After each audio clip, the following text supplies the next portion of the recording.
One of my favorite charts that really serves as a sampling platter for tech is the expert chart for Zephyr in Skittle Selection 7.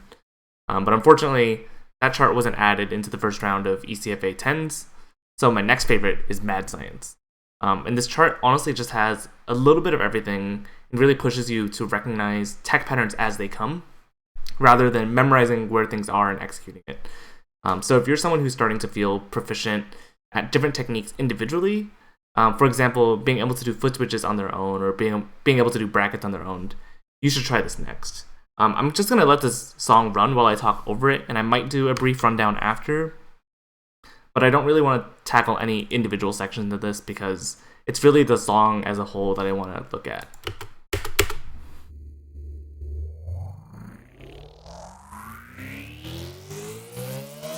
This chart seriously just has everything.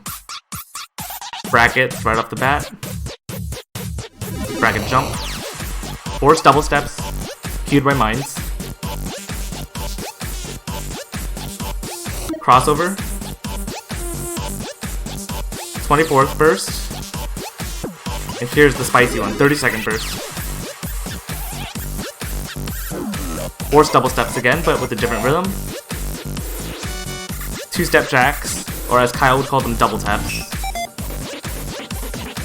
Even Xmod stuff is in it. More jacks.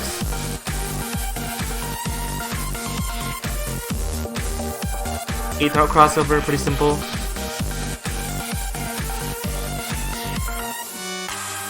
I think the big thing I'm noticing already as I'm going through this chart is that I haven't been able to characterize anything by, oh, this was a foot switch section, or this was a bracket section. It's been really fluid about crossover again. It's been really fluid about how it changes from one thing to another. There's no kind of individual tech section. Nice. 4/3.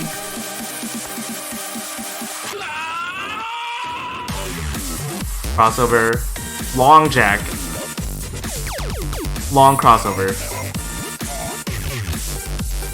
24th burst, which is longer than the ones at the beginning. 24th into 16th is technical. Bracket streams, a short one.